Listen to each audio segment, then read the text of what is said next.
Hi viewers, మనం ఈరోజు parts of స్పీచ్లో భాగమైన ప్రొనౌన్ గురించి మనం డిస్కస్ చేద్దాం.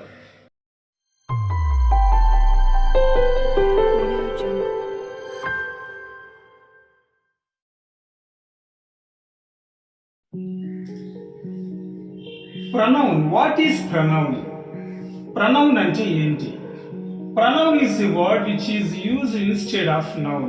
అంటే నౌన్ కి బదులుగా వాడేదాన్ని మనం ప్రొనౌన్ అంటాం. ఇక్కడ మనం ప్రొనౌన్స్ ని అబ్జర్వ్ చేస్తే I, we, you, he, she, it, they. మరి వీటి యొక్క ఆబ్జెక్టివ్ కేసెస్ ని కూడా మనం ప్రొనౌన్స్ గానే మనం కన్సిడర్ చేయాలి. అంటే ఐకి మీ, వైకి అస్, యుకి యు, అండ్ హీకి హిమ్, షీకి హర్, ఇట్కి ఇట్, దేకి దెమ్. అలాగే వీటిని పొసెసివ్ యాడ్జెక్టివ్స్ అని కూడా అంటాం. My, our, your, his, her, its, their. అలాగే వీటిని పొసెసివ్ ప్రొనౌన్స్ అంటాం. Mine, ours, yours, his, hers, its, there's.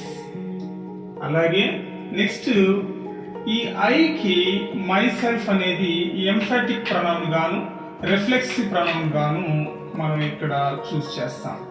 అంటే చూడండి, ఐకేమో మై సెల్ఫ్, అండ్ వీకేమో అవర్ సెల్ఫ్స్, అండ్ యూకేమో yourself and your shelves.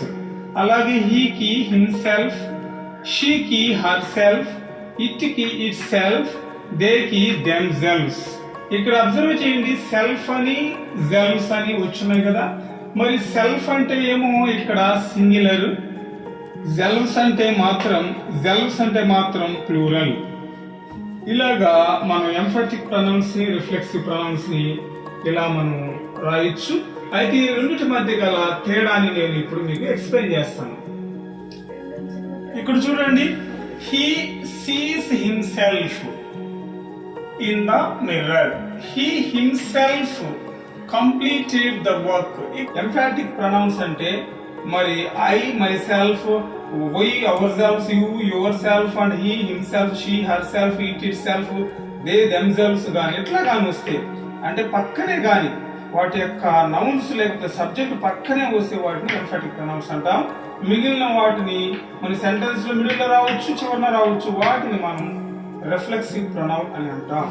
Next మనం డెమాన్స్ట్రేటివ్ ప్రొనౌన్స్ ని చూద్దాం. డెమాన్స్ట్రేటివ్ ప్రొనౌన్స్ ని మనం ఈజీగా మనం ఫైండ్ అవుట్ చేయొచ్చు. మనం డెమాన్స్ట్రేటివ్ ప్రొనౌన్స్ అంటే దిస్, దట్, దీస్, దోస్. మరి ఎగ్జామినేషన్ పాయింట్ ఆఫ్ వ్యూ లో ఎలా ఇస్తాడంటే this is, that is, these are, those are అంటే పక్కనే కానీ వెర్బ్ ఫామ్ కానీ ఉంటే, అది హెల్పింగ్ వెర్బ్ అయినా లేదా నార్మల్ మెయిన్ వెర్బ్స్ అయినా సరే, వీటి పక్కనే కానీ వెర్బ్ కానీ ఉంటే వాటిని మనం డెమాన్స్ట్రేటివ్ ప్రొనౌన్స్ అని అంటాం. అలాగే డిస్ట్రిబ్యూటివ్ ప్రొనౌన్స్ కూడా అంతే సేమ్. డిస్ట్రిబ్యూటివ్ ప్రొనౌన్స్ అంటే each, every, either of, neither of. వీటి పక్కనే కానీ మరి వెర్బ్ కానీ ఉంటే మనం ఖచ్చితంగా దాన్ని డిస్ట్రిబ్యూటివ్ ప్రొనౌన్స్ అని మనం అనొచ్చు. అలాగే ఇండెఫినిట్ ప్రొనౌన్స్. ఇండెఫినిట్ ప్రొనౌన్స్ అంటే ఏంటి? Buddies, once, things. బడీస్ అంటే ఏంటి?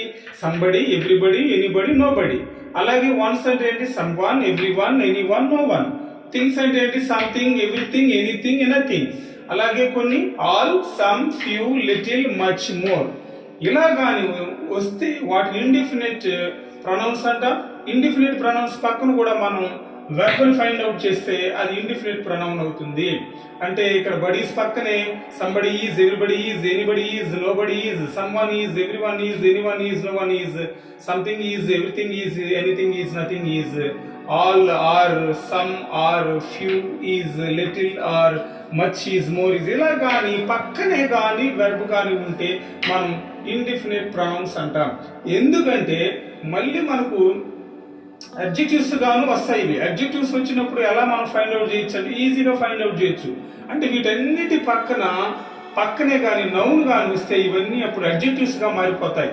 అంటే ఇక్కడ మనం చూస్తున్నాం, ఇక్కడ నుంచి చూసుకుంటా వస్తే దిస్ పక్కనే కానీ లేకపోతే డెమాన్స్ట్రేటివ్ ప్రొనౌన్స్ పక్కనే కానీ వెర్బ్ కానీ వస్తే మనం ఏమని చెప్పాము? ప్రొనౌన్స్ అని చెప్తాం.